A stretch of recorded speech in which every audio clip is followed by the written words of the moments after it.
ऐसा है कि क्रिप्टो करेंसी बहुत चर्चित है अभी। तो मैंने आज रिव्यू लिया। आपको कुछ साल पहले याद होगा, एक गोल्डन फॉरेस्ट करके एक स्कीम चलती थी, एक पर्ल ग्रीन करके चलती थी, और ऐसे ही कुछ और स्कीमें चलती थी जो फॉरेस्ट रिलेटेड थी। उसमें ऐसा था कि आपको एक भरोसा दिलाया जाता था कि ये पॉपुलर के पेड़ या इस जंगलात में आपका कुछ हिस्सा है, और ये जब बन के कट के होगा तो बहुत पैसा आएगा। तो आपको याद है कि बहुत लोगों ने उसमें इन्वेस्ट किया, लेकिन बाद में सबका पैसा डूब गया। तो हमने भी रिव्यू किया। तो ये जो क्रिप्टो करेंसी का भी कुछ जो ऐसा क्राइम लग रहा है, ऐसा ही लग रहा है, लेकिन ये डिजिटल प्लेटफॉर्म पे है। और इसमें कुछ को पैसा दे दिया, कुछ को नहीं दिया।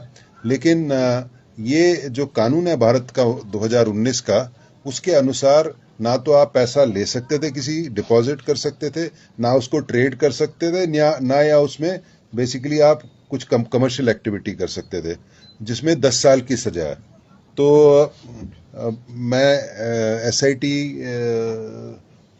को बधाई देना चाहता हूं कि छोटे समय में, क्योंकि बड़ा कॉम्प्लिकेटेड सा ये क्राइम है, इसको इन्होंने समझा और इसमें आगे बढ़े।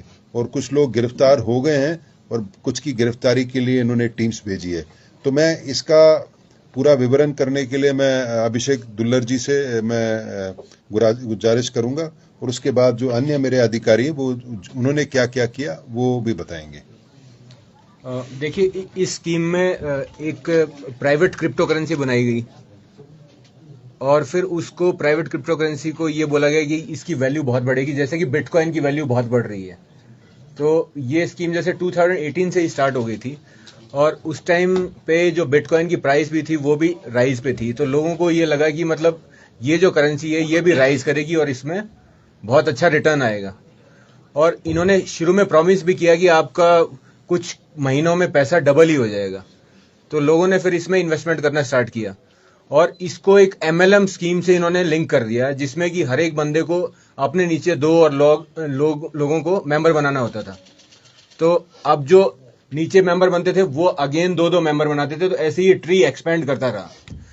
तो इसमें लोगों ने इन्वेस्टमेंट स्टार्ट किया, और इसके इन्वेस्टमेंट में ये था कि जो नीचे वाले इन्वेस्ट करते थे तो उसका काफी सारा परसेंटेज कमीशन की तरह ऊपर वालों को जाता था।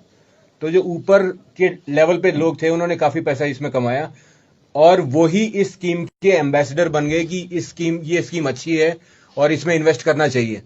तो उन्होंने आगे से आगे और लोगों को भी इसके बारे में बताया कि इसमें पैसा मिल रहा है। तो इसमें फिर लोगों को भी ऐसे इस झांसे में आ गए, और उन्होंने काफी पैसा इन्वेस्ट किया, और अल्टीमेटली ये हुआ कि ऊपर वाले लोगों ने काफी इसमें रिटर्न लिया और पैसा भी कमाया, नीचे वालों का पैसा जो था। तो अल्टीमेटली ये this is a money circulation scheme की, जिसमें कि नीचे वालों को पैसा ऊपर वालों को जा रहा है। इसमें कोई प्रोडक्ट नहीं है कि जो प्रोडक्ट यूज हो सकता है, ना इसमें कोई सर्विस प्रोवाइड हो रही है, ना इसकी कोई इनहेरेंटली कोई वैल्यू है कोई ये क्रिप्टो करेंसी की। तो और इसमें अब जैसे कि ये जब आगे स्टार्ट हुआ तो काफी लोग इसमें इन्वॉल्व हो गए, तो अलग अलग जगह के ऑल ओवर हिमाचल के लोग इसमें इन्वॉल्व हो गए इन्वेस्टमेंट में। तो अभी जब हमने इन्वेस्टिगेशन स्टार्ट करी तो हमने टॉप के लेवल के कुछ लोगों को अरेस्ट किया है, और अभी हम इस केस की बिल्कुल बारीकी से जांच कर रहे हैं कि इसमें कैसे लोगों ने इन्वेस्टमेंट किया था, कितना लोगों का इन्वेस्टमेंट है, कितने डिपॉजिटर्स हैं इसमें जिन्होंने पैसा जमा कराया है, और उनको कितना रिटर्न आया, कितना उनका नुकसान हुआ है। तो इसमें हमने एक स्पेशल एक्ट होता है, इसमें उसको बोलते हैं banning of unregulated deposit scheme act. तो उसमें जैसे कि सर ने बताया कि उसमें 10 साल तक की सजा है, और उसमें ऑफेंस क्या है, उसमें ऑफेंस ये है कि कोई भी अनरेगुलेटेड डिपॉजिट स्कीम नहीं चला सकता। मतलब कि कोई भी पैसा इकट्ठा नहीं कर सकता कि इससे बढ़िया आपको कुछ रिटर्न मिलेगा या और मिलेगा।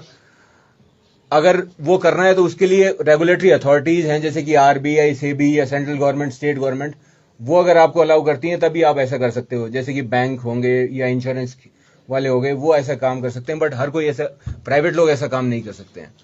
तो उसमें तो अगर आपका रिटर्न अच्छा भी आता है, even then it is offence. पैसा इकट्ठा करना ही ऑफेंस है, और यहां तो पैसा इकट्ठा किया भी गया है और लोगों को चीट भी किया गया है कि जिनके रिटर्न कोई नहीं आए हैं। तो इसमें जो एसआईटी बनी थी उसमें काफी लोग ऑफिसर्स लगे हुए हैं, और हम इसकी इन्वेस्टिगेशन कर रहे हैं।